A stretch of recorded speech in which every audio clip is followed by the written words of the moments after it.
Good afternoon. Amitofo. Venerable Master Chinko, Dharma Masters and Venerables, faith leaders, distinguished guests, ladies and gentlemen, welcome back. Miss Ali Mattel, social writer from Toowoomba, Australia, had a presentation this morning. She talked about the great power of media, social network, and technology.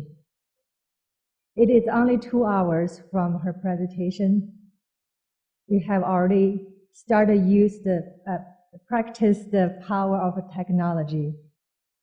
Ladies and gentlemen, we will start this afternoon's program with a video conference. It is my great honor to have a special address presented by the Honourable Councillor Paul Antonio, Mayor of Toowoomba, Queensland, Australia. He will deliver his speech from Toowoomba, so please watch the video. Thank you.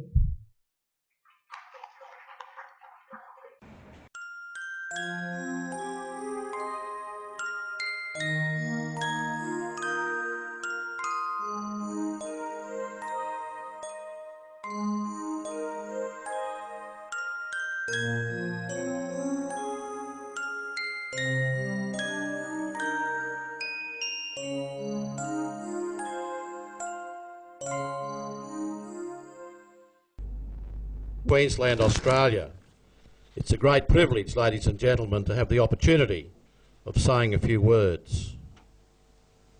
Can I acknowledge the Venerable Master Chin Kung, President and Founder of Pure Land Learning College Association Incorporated, the Venerable Chandina Nayaka Thero, International Advisor to the President of Sri Lanka on Religious and Cultural Affairs, Catalin Bogye, President of the General Council of UNESCO, UNESCO ambassadors and forum delegates. The Toowoomba region is uniquely located in the southeast corner of Queensland and offers over 160,000 residents the best of both city and country lifestyles. There are many things to love about living in this region. Some people love the picturesque parks and the easy climate of one of Australia's most beautiful cities. Others are lured by the wide open spaces and the beautiful Australian landscape. Importantly, we are a diverse region. In fact, our cultural diversity of this region is one of our greatest assets. We are fortunate to have wonderful education facilities, and those who come to Toowoomba to study, particularly at our university, add significantly to our cultural tapestry. As Mayor of this region, it brings me much pleasure to support the vision of Toowoomba's multi-faith, multicultural centre to see Toowoomba become a model city of peace and harmony.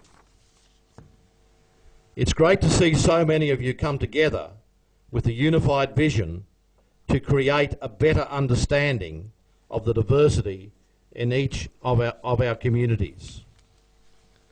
While sadly I'm not able to be with you today for the forum, you will hear from some of our very insightful delegates who are leaders within our community. You are in good hands. As community leaders, we must lead the charge in preserving and treasuring the distinct features of our nation's diverse faiths and cultures, and indeed celebrate their presence in our local community. It is through such education, cooperation, and celebration that we create the foundation for religious harmony. By allowing all faiths and religions to come together and to coexist peacefully, we begin to build the road to truly sustainable peace and harmony within our communities. As you will hear from our delegation, there are many steps in the journey towards a truly peaceful and inclusive community. In our region, we are very fortunate to have the presence of the Pure Land Learning Institute, the Multi-Faith, Multicultural Centre, and now a Goodwill Committee with various representatives from across the community working towards this very important goal of peace and harmony. I believe we must begin by focusing on our young people. With each new generation comes the opportunity for real change. Through spreading positive messages and really tapping into their world, whether it be through social media, schools, sporting clubs, we need to embed the principle that diversity is to be valued and that living peacefully together, despite our differences, is readily achievable. All levels of government, the media, our faith traditions, educators and community groups, we all have a role to play to ensure that during these times of unprecedented change, we set clear examples about the importance of good morals and ethics. I trust you will enjoy hearing from our presenters, and you will enjoy the coming days. I very much look forward to hearing about the outcomes of your forum from the delegates when they return. I thank you very much for allowing me to be part of your forum. Thank you.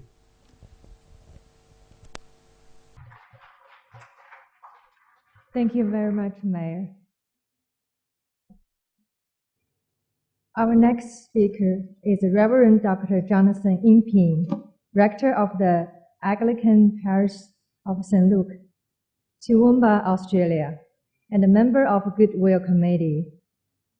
Unfortunately, Reverend Jonathan Inkpin is not able to join us today, but we already recorded a video. But after we play the video, actually, Reverend Jonathan Inkpin will broadcast on live and have the Q&A session with the audience here. Please watch the video first. Thank you.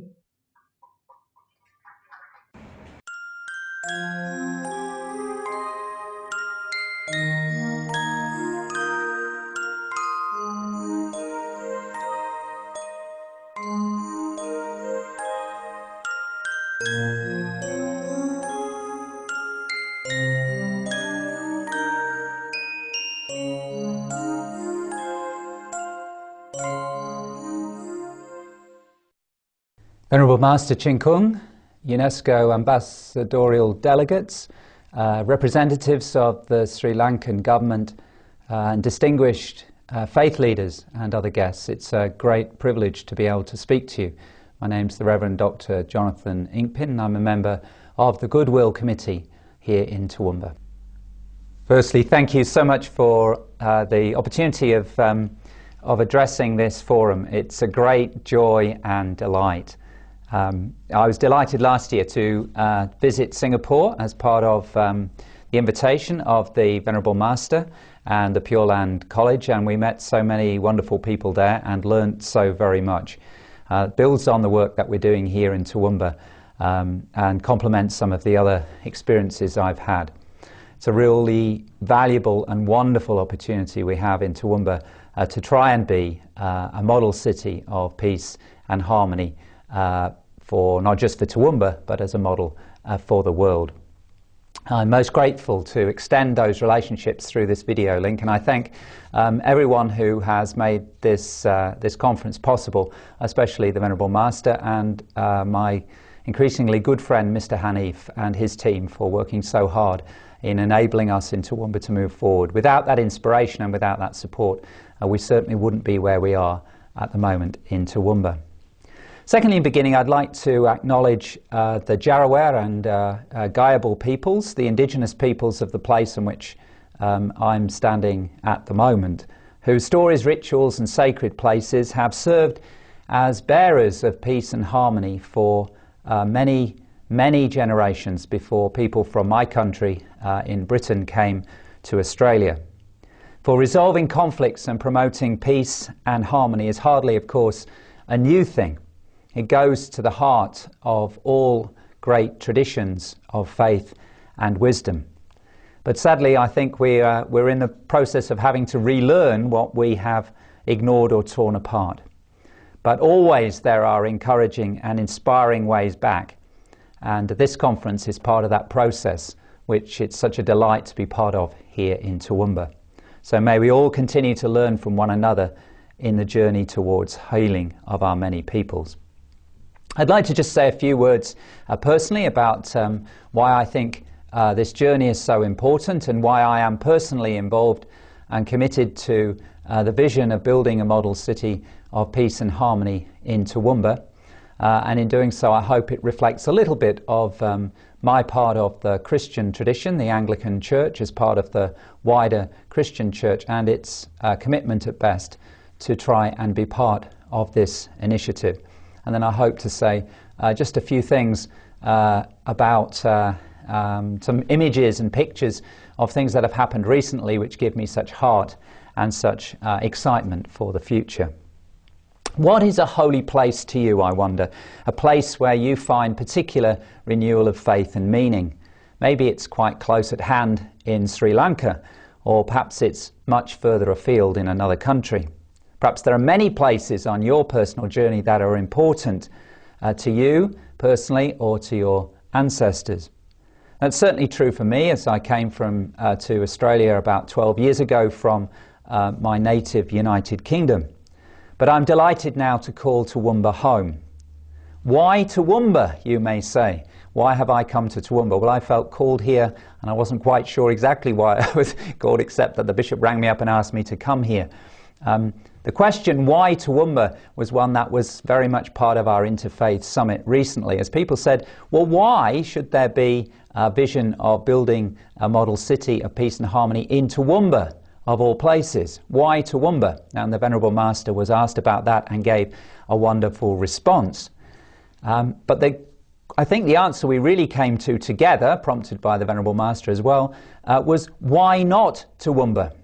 Why not anywhere in the world? Why can we not be model cities of peace and harmony to one another? But it needs that intent and that commitment to make of any place a sacred place, a place which will resonate with peace and harmony. And that is the commitment, I think, that those of us who have started to work on this as part of the Goodwill Committee and others in the city are very much deeply committed to.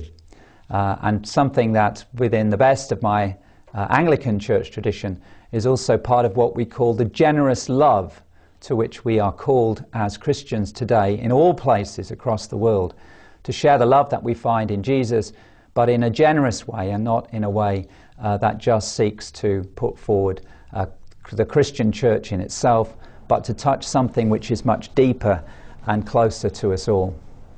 In the journey towards interfaith understanding and peace and harmony, I have been inspired by so many different people, but particularly by the relationships that I have built, the relationships of faith and love and hospitality that have been so prominent in so many places, and not least here in Toowoomba, and not least when we come to the Pure Land College, which is a wonderful model in itself of what we seek to be as communities as a whole. So my hope and my sense is that where we are at the moment in our journey as peoples of the world is that instead of living separately, as it were, in different parts of the world, in our different traditions and our different cultures, we are now in a process where we're all much more mixed up, and people have travelled to different places or live in different places from those in which they live. Now that can cause problems for people when people are coming up against uncertainty and difference, but it's a wonderful opportunity actually to grow and to reclaim also some aspects of our life that we might have lost in the past. And that for me as a Christian is certainly part of my own journey. My sense is that where we are as Christians in the world today is not to give away the heart of our faith and the special gift that we have to share the love that we find in the person of Jesus as a bearer of love and purpose and peace and joy for the world. We must continue to do that, but in doing that, we have received other gifts to help us on the journey, especially the gifts of relationships with people from other traditions, who also remind us of aspects of our own journey that we may have lost. And I suspect that's the same for other traditions as well, that each and every tradition emphasizes something which draws us back to how love is so much more than we maybe have initially grasped in our first steps in our own journey of faith. And for me, I think, particularly as a Christian, what the Buddhist tradition has done, for instance, and other great traditions of the world, like the Hindu tradition, is remind us of the importance of the contemplative aspect of life. Christianity has been quite good at speaking a great deal about the peace and love and joy that we find in Jesus, and in doing many, many, many great things of care and love in the world. But perhaps over the last few hundred years, we have lost a little bit of a sense of the need to be grounded in peace and silence within ourselves. And so the Buddhist and Hindu and other traditions have helped us to rediscover those contemplative ways within ourselves. As one of the great inspirations to me once put it, Thomas Merton, the reality that is present in us and to us, we can call it by many names. We can call it being or Atman. We can call it pneuma, spirit, silence, or love. But the simple fact is that by being attentive, by learning to listen, or recovering the natural capacity to listen, which cannot be learnt any more than breathing, we find ourselves engulfed in such happiness that it cannot be explained. The happiness of being at one with everything in that hidden ground of love for which there can be no explanations. That's the core, I think, of all the deep spiritual traditions of our world. That's the core of it, not just the externalities of it, how we explain that or how we put that into action. We need to find that sense of consciousness and peace and attention in ourselves. And that's a gift, I think, for each tradition to share with one another. As Thomas Merton put it, I think we've now reached, and this is my sense, we've reached a stage in our world journey of long overdue religious maturity, at which it may be possible for someone to remain perfectly faithful to being a Christian or a Western person, and yet to learn in depth from, say, a Buddhist or a Hindu about disciplines of life and of spiritual wisdom and experience. I believe, said Thomas Merton, that some of us need to do this in order to improve the quality of our own religious life, because it is a gift. We are a gift to one another. So for me, the journey that we are making here in Toowoomba is not about letting go of things necessarily, except those things that have got us into trouble in the past and those ways in which we badly express our faith and our traditions, some unloving ways that all our traditions have enacted towards one another, and we see that across the world where there's war and hatred between religions, to let go of those things. It's also an invitation for us to rediscover the riches that we have to share with one another, the gifts that we have for one another. That's a really wonderful challenge. Over the past 100 years or so, there have been one or two great examples of people who've made that journey. Great figures like the Benedictine monk Bede Griffiths from the Christian tradition, for instance, in India. But it's been a few isolated figures to begin with. Now I think each and every person is in a position increasingly to be able to make that journey themselves. And that's certainly what we're doing, I think, here in Toowoomba. The other side of the journey of what Christians are learning, I guess, is maybe what we can encourage others to do as well. And perhaps from the point of view of certainly from the Western Christian tradition, where we need to learn more about resting in the peace and of just being and attentiveness and contemplation, is perhaps the gift that the West also has to encourage the Eastern traditions to work actively proactively in sharing the love and peace that is at the heart of those great faiths. So we need In other words, an interreligious response to the problems of our world, not just to do those things separately, but deeply connected to get together. The world, as the great Indian philosopher Radhakrishnan once put it, the world has found itself as one body. We are one body. We know that now. The internet and all the other means of modern communication bind us so closely together. But physical unity and technological unity and economic interdependence are not by themselves enough to create a universal human community. The causes of the present tensions and disorders we have in our lives is this lack of adjustment between this process of life that's happening on the physical and economic and technological level and the mismatch sometimes with what's happening on the spiritual or psychic level, which is also fundamental. Those two things need to go hand in hand. And I guess that's the process that we're part of. Now that all sounds big and great and wonderful, and those who work in the realms of international life, UNESCO and UN and so on, know that very well and can do some wonderful things. But it won't happen unless it begins right in the place where we call home. And that place for me is Toowoomba, as it is for many other people. And one by one, as it were, we are hoping to open our hearts to make that kind of response and join in that kind of a process. The World Council of Churches, which is one of the great ways in which Christians gather together and connect to one another, has a special, it produced a poster a few years ago which said that oikumene, which is the Greek word which means unity, oikumene or unity, is the whole inhabited earth. The whole inhabited earth. That's what that Greek word means, which is so important to Christians. It is not just, said the poster, the Christian part of it. It's all of us. It's coming back to our common humanity. Can we speak up for one another and for others, and not just for our own groups? The great thing about Toowoomba is that it's a wonderful place, as the Venerable Master observed, I think, when he first established the Pure Land College. It's a great place where there are many different groups who live pretty happily alongside one another. That's not quite the same as harmony, living alongside one another, because you're not necessarily connected to one another, but in a reasonable state of happiness in themselves.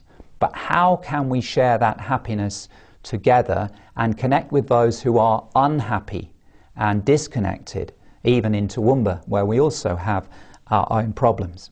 Can we speak together and be a we and not just a collection of different theys and its and others to one another? The great Jewish philosopher Abraham Joshua Heschel put it this way: the religions of the world are no more self-sufficient, he said, no more independent, no more isolated than individuals or nations. Sometimes I think religious leaders can sometimes give the impression, or religious followers, that we are somehow in a separate world, but we're all influenced by one another, and we don't grow unless we recognize that interdependence. No religion, said Herschel, is an island. No religion is an island. We're all involved with one another. Spiritual betrayal, therefore, on the part of one of us affects the faith of all of us. Let me finish in terms of the things that have kind of teased me into action by saying just a little bit about another great Christian leader who I think is a great prophet for our age, Martin Luther King. Martin Luther King had a wonderful picture again of this picture of what it means to be part of one household, the oikumene or unity, which is what Christians seek. Some years ago he said a famous novelist died. This is he wrote in his own papers. Some years ago a famous novelist died, and among his papers was found a list of suggested ideas for new stories, the most prominent of which he'd written under several times. So this obviously was what was really important to him. And his story went like this: a widely separated family inherits a house in which they have to live together. That, he said, is the great new problem for humankind. We've inherited a huge, large house, a great world house, as it were, in which we have to live together. Black and white, Easterners and Westerners, Gentiles and Jews, Catholics and Protestants, Muslims and Hindus, Baha'is, indigenous people, and so on. A family which in the past has been unduly separated by ideas, culture and interests, but who, because they can never again live apart, must learn somehow to learn with one another and to live with one another in peace. We can no longer live apart. We must learn how to live together, respecting our differences, but rejoicing and learning from one another's gifts and strengths. Let me just say a few words then in conclusion about what I think has been some of the most heartwarming and inspiring parts of the Toowoomba journey.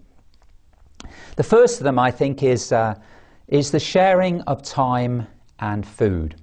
One of the most wonderful things, I think, is when we come together is that we share those things that we really most basically need, which are our human needs. The needs for comfort, for shelter, and for food. And always to come to the Pure Land College is a great joy because of the wonderful hospitality and the food that is presented. But similarly, when we've been to Baha'i events or to other different communities which have put on things, it's the scale and range of different food. The things that truly feed us are what we seek. Those things that truly feed the human spirit and the human strength and bring us together. As we share different food and people ask questions about how it was prepared and what tradition this comes from, the culture, and people have their own stories associated with food, it draws us more closely together. So I hope we will continue to do that. And of course that's at the heart of the Christian story, because Jesus was always sharing meals with his friends. So I guess that's something we hope to see grow in the future. Secondly, there are the learning and faith connections that we make, the opportunities to listen to one another. And for me, I guess what's really important in that is not just coming to a particular place or certainly to a separate hall or something and talking, but when we enter one another's different spaces and we learn from the inside, as it were, how things work, and we can ask questions about things and we can make our own responses. One of the greatest joys I had recently during the recent Interfaith Summit was when the conference came for the morning session to my main church, St Luke's, which is built on a fairly wonderful European style with wonderful stained glass windows and beautiful stonework and so on, and laid out in that particular manner. It was a great pleasure to come together on the day of the International Day of Peace, September the 21st. So we enjoyed that, and we lit candles together, and we gave praise for the joy of being alive and the gifts of spiritual life and human love that we share together. And as we did so in that space, I was touched and moved by the number of people who came up to me from Buddhist and other traditions who said, this is such a place of peace, such a peace of presence. And one or two said, I'm a bit nervous about coming here in the past. We'd had one or two groups visit us and so on, but I should never have worried. And I guess that is part of the journey that we're all making, that each and every one of us probably has, because of our upbringing, certain worries or fears about, sometimes they're misplaced, sometimes they have a little bit of truth to them, but we all have fears and worries that we carry with us. But if we can create a climate of peace and harmony, then we enable people to address those fears and to step into those spaces, across those boundaries, which enable us to truly grow in heart and mind and body and spirit. The final, third element, I guess, that for me, a picture of what's happening here in Toowoomba was during that summit when we had, we saw so many different parts of the community starting to come really together. It was a fantastic thing to have the mayor with us when we lit those candles together, and we had directed our attention and our prayers towards peace. Our mayor members of the local council, the governing authority here in Toowoomba, who were closely involved in the programme and welcomed us and helped us to take. So it's not just sort of a separate group that's doing this on the edges, but a group that is also closely interconnected with the very central structures of our city as well. And wonderful to have people from the media as well, from our local newspapers and so on, who were there, who spoke and contributed and made their own contributions as to how we might move forward. But for me, perhaps the most beautiful picture of all was the float that we had during the Carnival of Flowers. This city of Toowoomba is known as the Garden City in Australia. That's its claim to fame. It's because we have wonderful soils which can allow things to grow. The Darling Downs area is one of the most beautiful and fruitful in Australia in producing good food and other things that nurture human life and human spirit. And this city has wonderful gardens amongst it. And so that's part of the focus, a beautiful focus, because I think the garden is a beautiful symbol of what we are to be. Because in a garden you can have many different sorts of plants and flowers. Indeed, you need them, and different insects and other creatures. If you are all the same tree, you won't survive very long if there isn't other life there that is different. And so it's a beautiful image, an ecological vision, which is very much part of our times, of how things must live together in diversity, but also, therefore, in unity. And the Venerable Master has spoken about that, and others have much more profoundly than I. So it's a beautiful image of what we hope this city to be even more, seeking to be a garden city, but a garden city of peace and harmony. So when the float in the parade that we have as the centre of our celebrations as a city once a year, when that happened this year, the Pure Land College with others also helped to arrange a beautiful float to be part of that, amongst all the other floats that went there, all the other groups that were part of that. And to be part of that parade was quite fantastic, because you could see this diversity of the garden of the community. Different groups of all kinds of backgrounds, different cultural backgrounds, different activity backgrounds, and groups like those who are disabled physically or intellectually, who had floats very close to the Peace and Harmony float. But I guess what was really great, my wife, who's also a Christian priest, was involved in this, and she dressed up in her own regalia. And so on the float itself, as the float moved through the parade down the city past the thousands and thousands of people who'd gathered from all across the city and from further afield, from Brisbane and many, many other cities in the area. As it moved down there were 4 people on the top of this float. One was my wife, dressed in her Christian robes and her Christian stole and regalia. Another was a Muslim man dressed in Muslim clothing, quite clearly distinctive.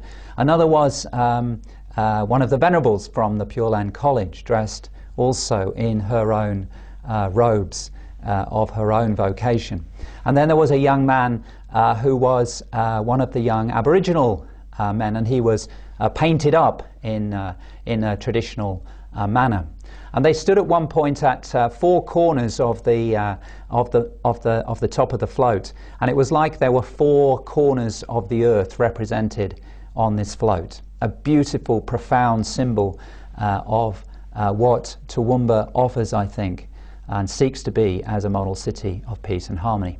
But of course they weren't the only ones there. They were just representatives of those communities, because alongside, and I was able to walk as part of that as well, there were members of many different faiths walking along, walking together and enjoying the music, the beauty of the day and the crowds around us. What a powerful and beautiful witness and expression of what our intent as a movement for peace and harmony is here in Toowoomba.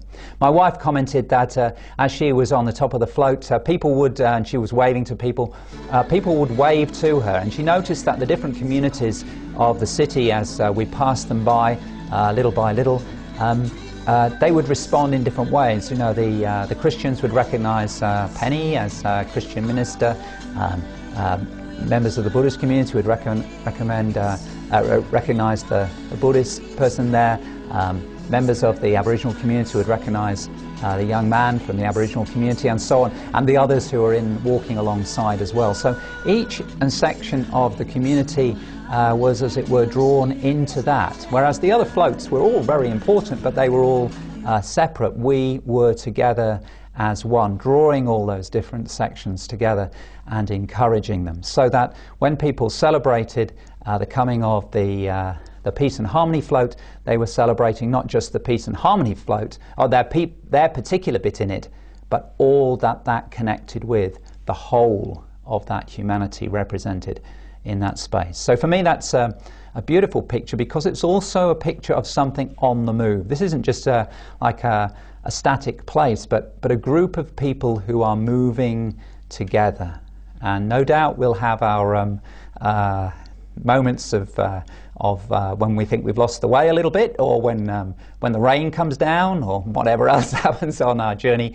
But at the heart of it, we will be together, drawn together, and moving together. That's part of our vision, I think, for a community that is truly grounded in the love and spirit that lies in and beyond us all, the spirit of love and joy, peace and harmony. Thank you so much for spending the time to listen to me. I hope that your conference continues, our conference continues to inspire and strengthen you, and that those who've come from Toowoomba, I'm fortunately unable to join you today because we have some major celebrations in our church, and my wife and colleague is away. But my heart and prayers are with you at this time, and I look forward to hearing the fruits of this conference as they come to strengthen us here in Toowoomba. May God strengthen you and walk with you in all that you do this day and always. Amen.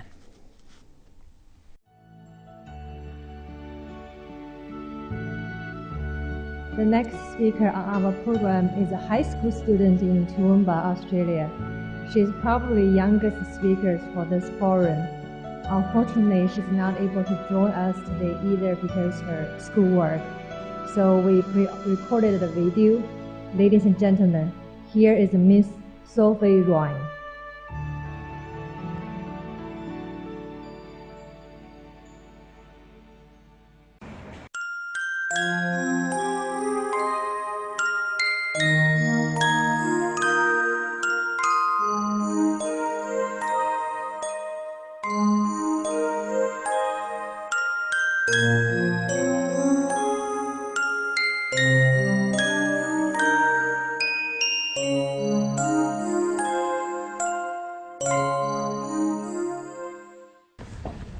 As you have just heard, my name is Sophie Ryan, and I am currently a Year 11 student at St Ursula's College here in Toowoomba. I have been asked here today to speak about religious cooperation and harmony from a youth perspective. When I sat down to write this presentation, I had to ask myself, what is religious cooperation and harmony? And what on earth do you, a 17-year-old school student, know about it?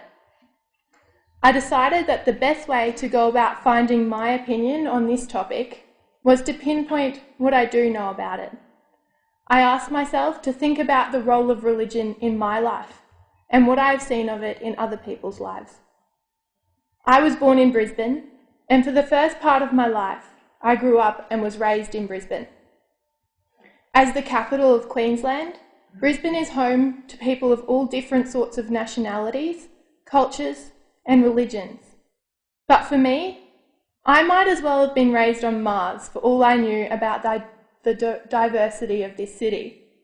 Because it didn't have anything to do with me and my Barbie dolls, I thought the girl in my Year 1 class was a vegetarian and didn't eat meat because she thought it tasted funny, not because she was a Buddhist. I thought the lady who shopped at the same fruit store as us, with her whole body covered up except for her eyes, was because she was really sun sensitive. And I thought that everyone was a Catholic, just like me. I guess you could say I lived a bit of a sheltered life. When I was 7 years old, my family relocated to a cattle property just outside the small country town of Glenninnis in New South Wales.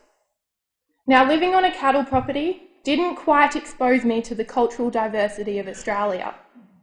The most culturally diverse aspect of my life there was probably when Mum cooked me fried rice or a curry every now and again. So now I bet you're asking yourself, what has this girl got to say about religious cooperation? This very sheltered life of mine changed when my family moved back to Queensland, and I began high school at St Ursula's College here in Toowoomba. At St Ursula's, the college ethos is serviam, which means to serve. And from my very first day at the college, I began to learn of a different type of service, one that didn't involve money or recognition, but justice. I began to learn about the issues in this world, issues that shocked me to the core. I began to understand the harsh reality that this world isn't fair. While I sleep tucked up in bed at night, there are countless boys and girls who don't even have a bed, let alone a blanket to keep them snug. When I complain to Mum and Dad that I'm so hungry I'm starving, there are millions of people in this world who actually are. And as I began to grasp this reality, I discovered a part of myself that could not just understand it, a part of me that completely refused to accept that this is how things are and how they will remain. And so I began to question it. I began to question why I stand here with an education, clothes on my back, and the knowledge that I will eat tonight, while so many would not dare to dream of such fortune. What did I do to be so lucky? As I began to ask more and more questions about why things are, I grew closer and closer to my great-uncle, who has lived in India since before I was born.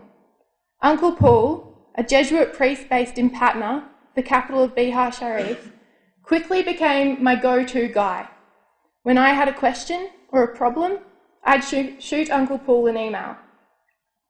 However, it still came as a huge surprise when last year my grandma asked if I'd like to be her travelling companion to visit Uncle Paul in India.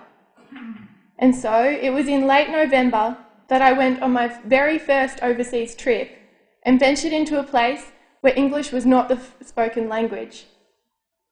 Patna is home to over 5.5 million people, with an average of 1,802 people to every square kilometre. It was here that I stayed with Uncle Paul and his fellow Jesuits for 10 days. It was here that for the first time in my life, I was stripped of the materialistic Aussie life to experience a new perspective of this world. From living with a group of men whose most valuable possessions were their vows of poverty, to speaking to Carmelite sisters through iron bars because their faith did not permit them to interact with the world outside. I was blessed with a handful of experiences I never expected to have. Being so wholly immersed in this strict, harsh lifestyle, completely deprived of the indulgences I'd grown up with. It was like I'd been living with a pair of sunglasses on, and now I was taking them off for the first time. In taking off these glasses of mine, I could see that I'd lived my entire life under a complete false understanding. Despite our best intentions, we do believe that happiness comes through having lots of stuff. The best electronics, the most money, the most lavish food.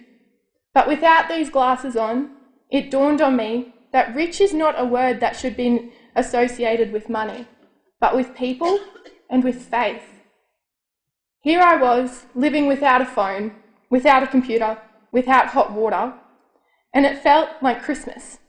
I was surrounded by people who had nothing, yet they were more hospitable than any wealthy upper-class person I'd ever met. These people did not rush about constantly thinking of something else, yet never appreciating where they were. When they spoke to you, they were with you, 100%. This realisation hit me in rather ironic circumstances. While I was sitting having a cup of tea with a man who has been fighting polio since he was a little boy.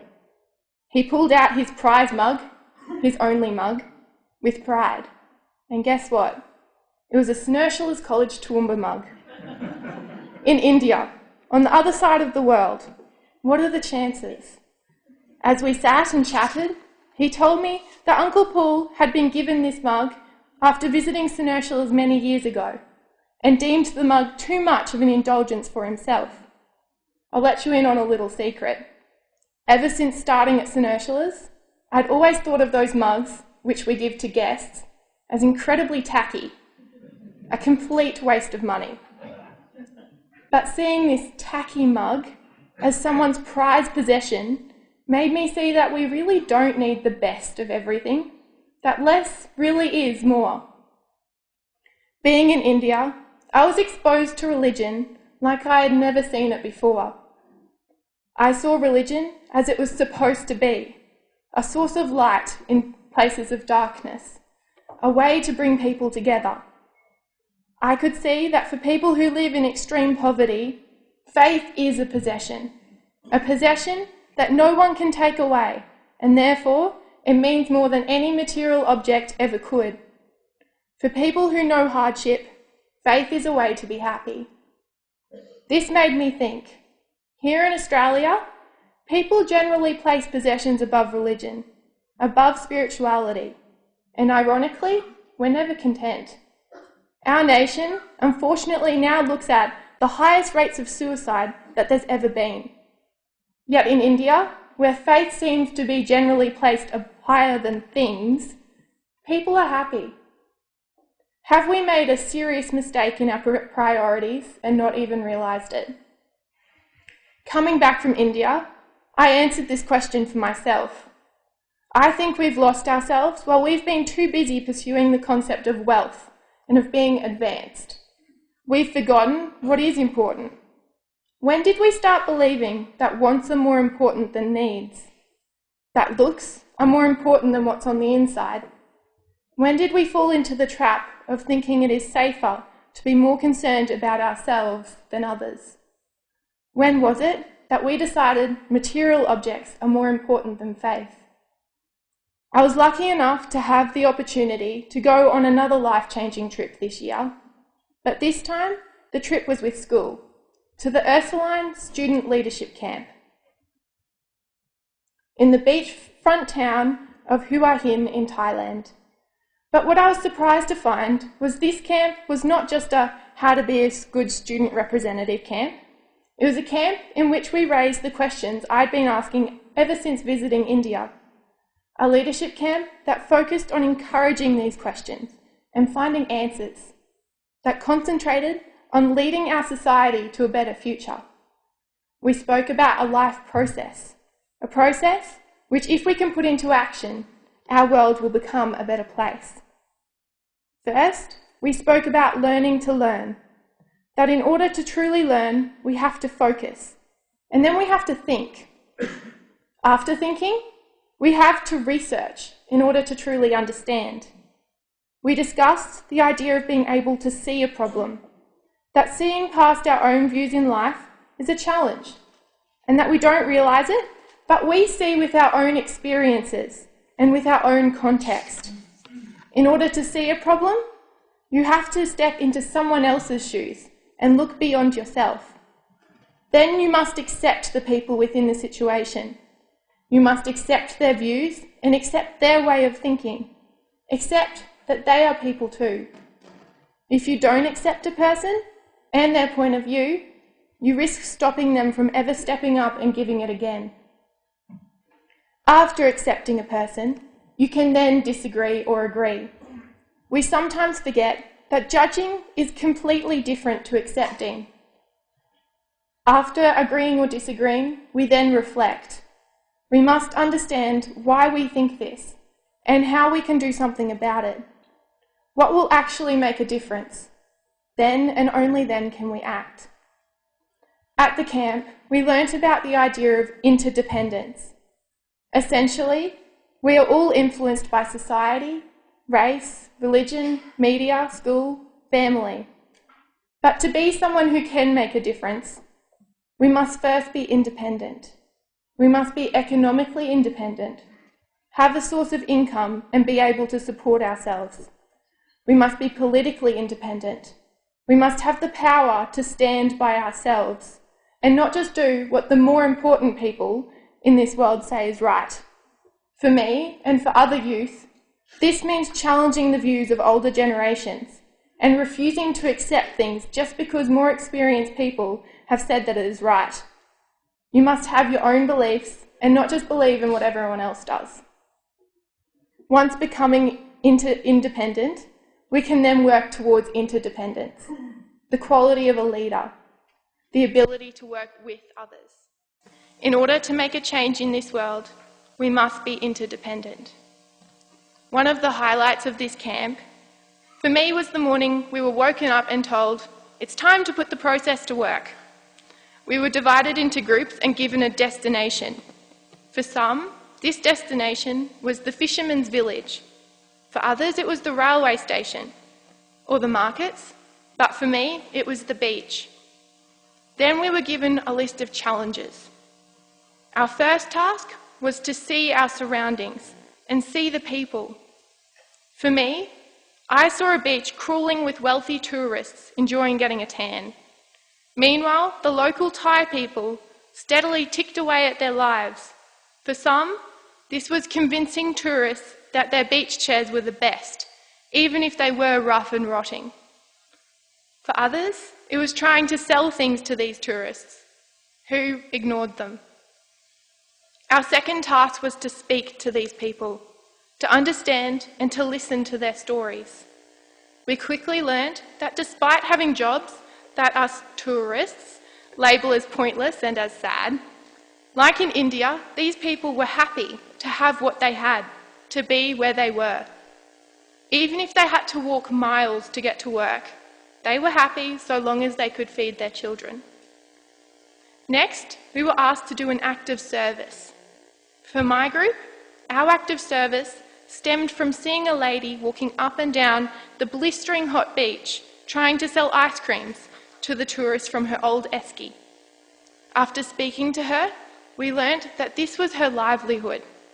All day, every day, she would walk up and down the beach and hope to sell just a few ice creams from her old esky.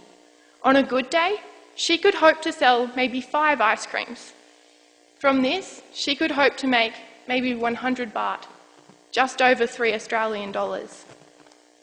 We saw the fatigue on her face and we wondered what on earth we could possibly do to make her day just a little bit better. We thought of the tourists who were lying in the shade of the beach umbrellas sipping at their iced drinks. And we asked this lady, could we sell her ice creams for her? Just for an hour or so, while she sat down and relaxed. The obvious response was no. After all, the half-melted ice creams kept safe in her tiny esky were her entire livelihood. But despite this, she said yes. Despite the chance that we would cheat her, she trusted us. I couldn't believe it. And so we took her place. We trolled up and down the scorching hot beach, asking every tourist we could find if they would like an ice cream. Over and over again, the answer was a blunt no. Over and over again, they walked straight past us, completely ignoring everything we could offer. As we ignored our blistering feet and sunburnt faces, all we had to show was a crushing silence. A silence that this woman endured every single day of her life. I'd seen the way tourists treat people who try to sell things in India. I'd done it myself. I'd been told to do it. But you know what? It hurts. It hurts to be the person who's being ignored. But you know what makes the situation worse? This problem could easily be solved by simply acknowledging the person, by just a simple no thank you, by cooperating. Our final task was to somehow make money. Seeing how we had completely failed at making money by selling things, we decided to take a different approach to the task. We brainstormed our ideas and we realised what our biggest strength was: our diversity. Within our group, we had girls from Toowoomba and from Sydney, from Australia, but we also had girls from all different places in Thailand and from all across Indonesia. With this diversity, we had a source of talent that beat any ice cream: our cultures. And so we drew on our cultures and sang to the tourists who were on the beach.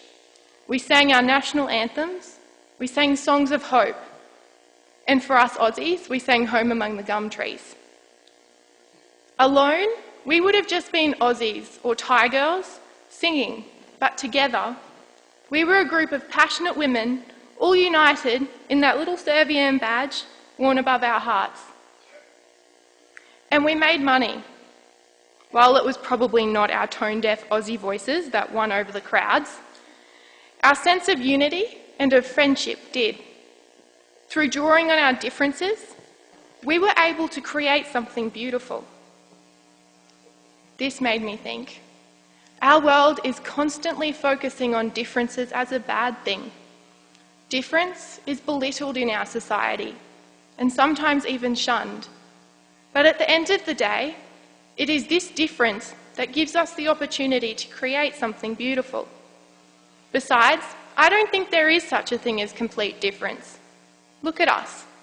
We are all human, all part of this group we call humanity. Yet we insist on dividing this group into smaller ones: the poor, the lonely, the rich, the popular.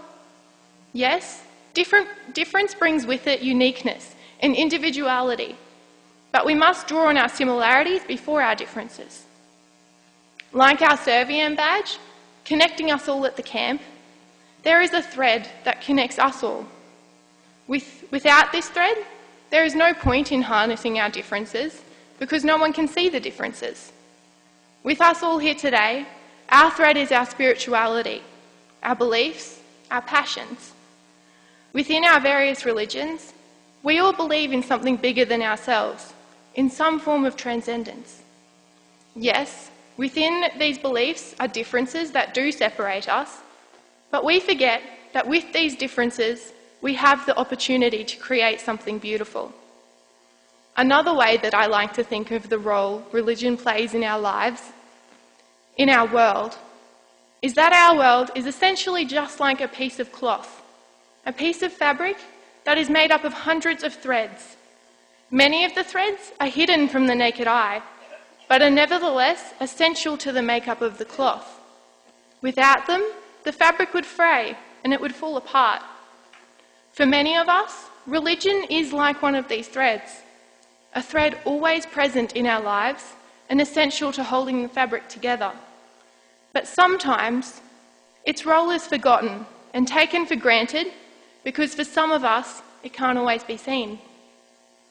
When you look at a piece of fabric, you'll notice that any damaged areas or frayed edges are due to individual threads that have become weak and let down the threads around them. Religious cooperation acts in the same way. If we strive for harmony and for peace, religious cooperation is essential. Without it, the thread becomes weak and may lead to faults in the fabric. When you think of the strongest fabrics, the most durable, you won't be surprised to hear that these are the fabrics in which the threads are the closest. Fabrics with a wider weave are weaker and do not last. In order to have a strong, durable fabric, the threads must be as close together as they possibly can. In order to achieve a world of justice and of harmony, we must bring the people within it as close together as we possibly can. But how? What is the one characteristic that each and every human being on this earth has in common? Our beliefs, our religions. And so, how is it that we can work towards a future of justice and equality? Through religious cooperation, by finding that we have this in common and using our differences to make beauty in this world, to create harmony. Thank you.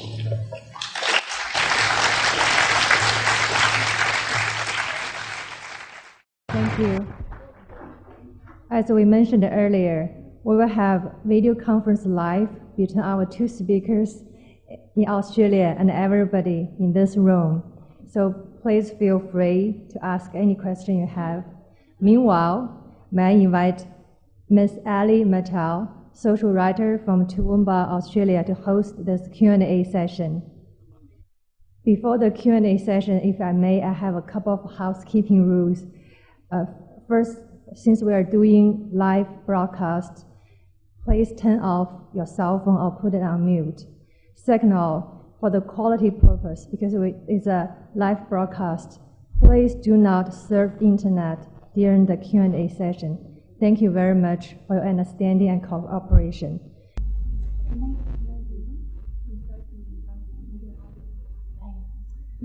Sophie and Jonathan, can you hear me?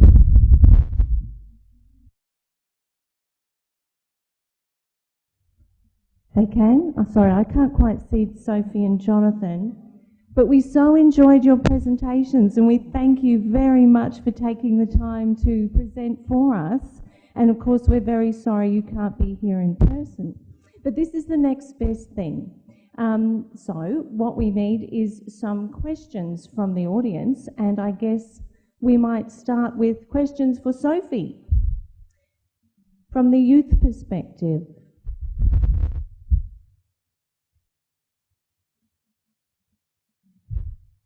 Perhaps I have a question for Sophie. Actually, it's one that was asked of me this morning, and I don't think I did a terribly good job of answering it. Sophie, how can we make the concept of interfaith funky and groovy for people of your age group?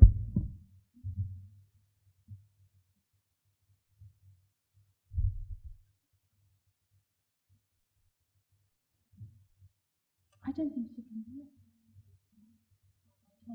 Sorry, there is a little time difference, everyone. That's what's happening here.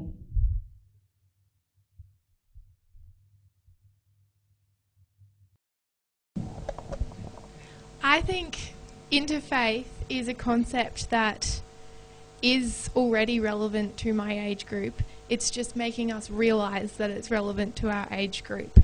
So in my school, in everything that I do, interfaith is there. I have friends from all different faiths, and I just haven't realised it. And it wasn't until I was given the opportunity to travel and see the role of religion that I realised that interfaith was there, and the role that interfaiths have in the future and in today as well.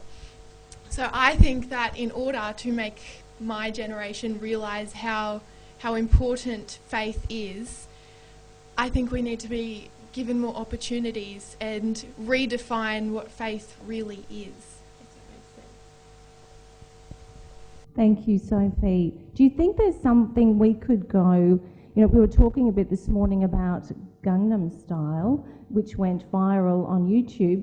Have you got any ideas of anything that we can do that might go viral, that would, really inspire people, particularly younger people? That's a really hard question, Sophie. That is a really hard question. Well, Facebook is a major opportunity, and I realised the other day that the Multicultural Centre already has a Facebook page, and I hadn't realised that. And then as soon as I liked the page, suddenly I had this massive influx of photos and different links to all the multi-faith opportunities that we have within Toowoomba. So I think we already have the technology there, and again, it's just utilising it to do a little bit more with it. I don't think we can do anything quite like Gangnam Style, but technology is, I think, the way in which we can implement it. Lovely. Well answered. Thank you, Sophie. Do we have any questions yet? We do. Over here somewhere. Questions for Sophie and Jonathan.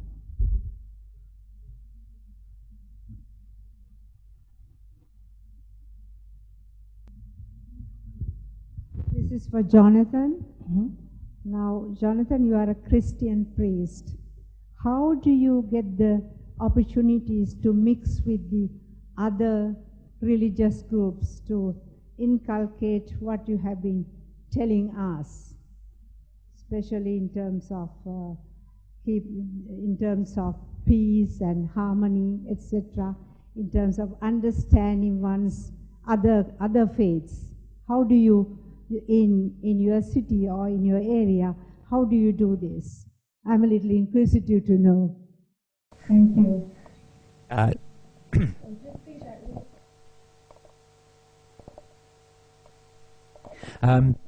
That's a good question.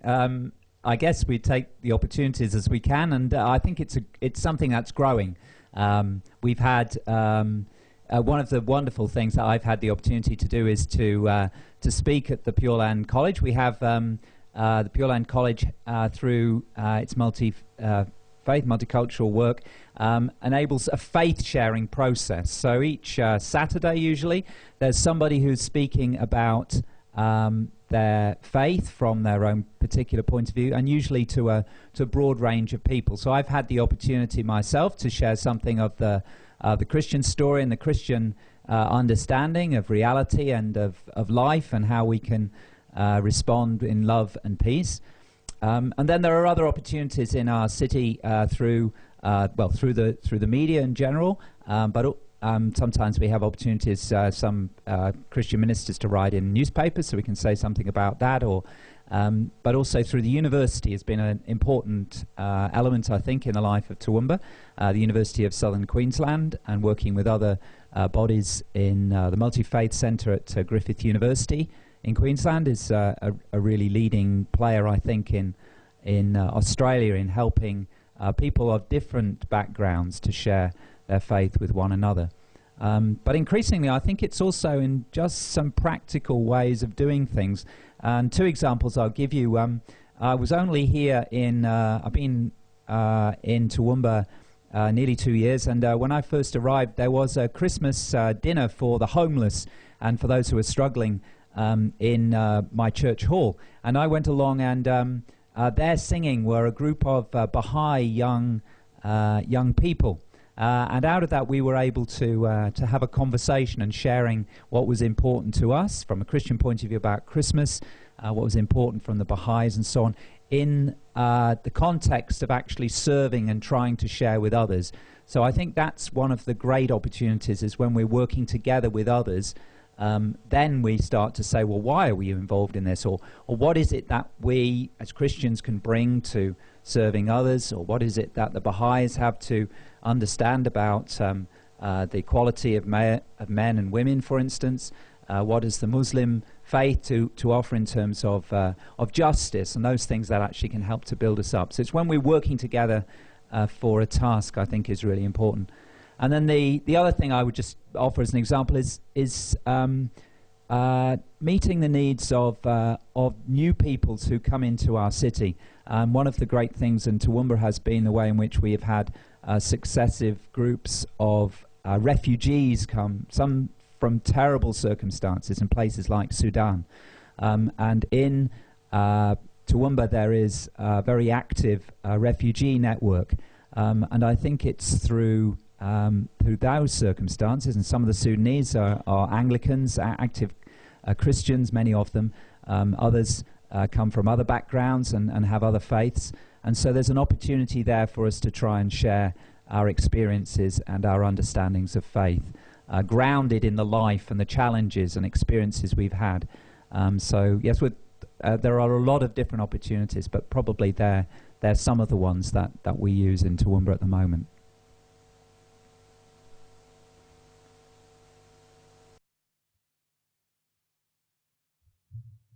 Thank you, Jonathan. Any more questions? Well, we do have to probably move on a little bit quickly.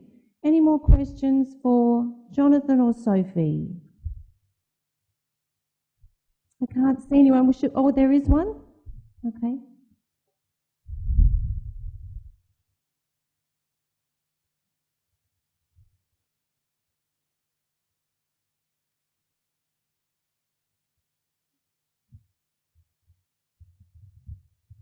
My question is to Jonathan, because when I listen to him, I feel he has a wider understanding of all religions.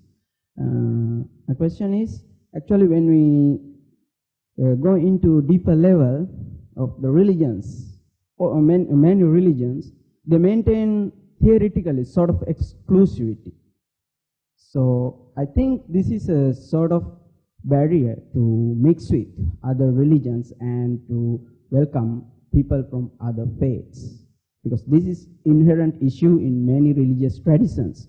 How can we encounter this type of theoretical difficulties which we can find in religion itself?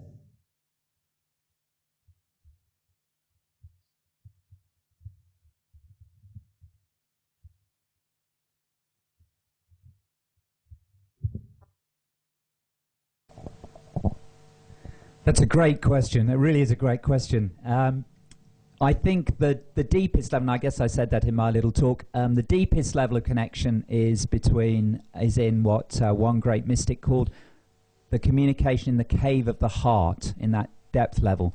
And sometimes I agree, I think some of our theory and our philosophy and what we call in the Christian church our doctrine and our creeds can sometimes seem to get in the way when they're misused, when they are seen not as it were, pathways or pointers to the way to peace and justice and love and the true reality, but when they become something that almost claims to be those things in themselves. And so I think what we need to do, and what I think is happening slowly, despite the fact that many fundamentalists in different religions, including Christians, are still trying to use those theories and those doctrines in a negative and limited way, is for us to understand those doctrines a little bit from the inside, that actually they're more like a song or a hymn of praise. Just as a bird sings its song, so a Christian sings the song that is bursting within themselves, and that's what we express in our doctrines and in our creeds, out of the experience that we have. So when we say Jesus is Lord, what we're saying is that the experience of meeting Jesus is something which is so fantastic we want to sing and we want to share that with others, not as something, I think, that we want to beat others around the head with. It's interesting to me, and I have a little book that I'm hoping to share with some of our friends here in Toowoomba, and not least with the Venerables at the Pure Land College, which is a little book which was written by a Christian monk about the Christian creed, the Apostles' Creed, which is a very important theoretical statement of the Christian faith. And it was inspired by this man's encounter with the Dalai Lama. And they found so much in common. And the Dalai Lama said, it's such a shame that when we come to some of the doctrines, like the doctrine of creation, which obviously is something that Buddhists hold in a different way from Christians, that we are separate. And so this monk was inspired to write reflection and understanding of the creed, which was done in a universal manner, to try to show that what this creed, this statement of doctrine was a song to share the glory and love and peace that Christians found and find in Jesus Christ, in a way that could be made accessible to others. So my hope is, and I've talked with the Venerable Wu Chin here in Toowoomba, and with one or two others, is that we might together look at some of our texts, some of the Buddhist sutras, an element of those, and perhaps to share some verses together or other sayings from other traditions, and to ask one another how we respond to those things, because sometimes it is that these things don't have to be dividing things, they can actually be things that enlarge our understanding. So it's those two things I think perhaps will help. One is to understand those as more songs, so we get inside the experience. We allow one another to say how we feel about those things, and don't immediately interpret them for other people in ways which may be difficult. and then to understand that they are ultimately only pointers and expressions of a reality which is deeper than words and can never be summed up in words. And that's something I think the great Christian theologians always knew and insisted upon, that anything they said, it was just a tiny little step, and that it was impossible to express in words the glory of God. But being human beings, like birds sing, we have minds and we have voices, so we need to use our minds and voices, but to know that they are ways of expressing that reality rather than the words and those expressions being the reality themselves. So it'll be a good journey for us. A great question. I hope you'll continue to ponder that. But that's my response for the now, I think. Thank you, Jonathan. We've got time only for one more very quick question. There is one over here. Thank you. My question is to Sophie. For Sophie, lovely. Sophie, I really appreciate your presentation, and it was very enlightening. You represent the future generation, and my question to you is, what do you think of the present school curriculum? What is missing in it to build a peaceful world? Now, as a student, I think you can answer this question.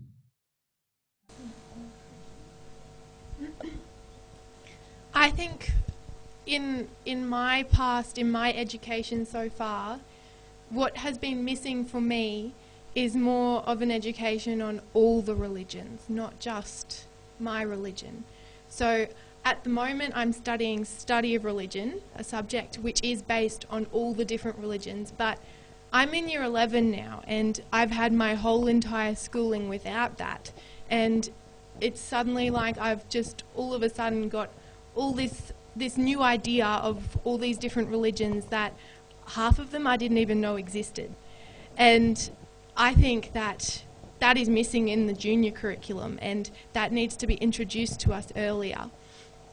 So the study of different religions, that's what I would like to see in the curriculum for earlier on, because I think a lot of people don't think that we're ready to learn about different religions until we're older, and I had the choice to study this subject, so a lot of people still don't study this subject, and I think it should be introduced early on, because with it comes exposure, and it also gives us the opportunity to learn the role of religion and the opportunities that come with religion that I didn't get to experience until this year.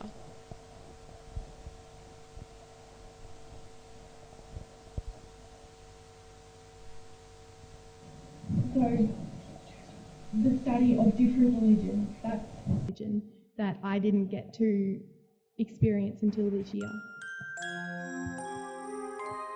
Well answered, Sophie. And I think we might leave it there. And thank you, Sophie and Jonathan, very much for joining us this evening. It is over there. We should let you get back to dinner, and Sophie, obviously, to homework. And thank you, everyone. A round of applause, please, for Sophie and Jonathan.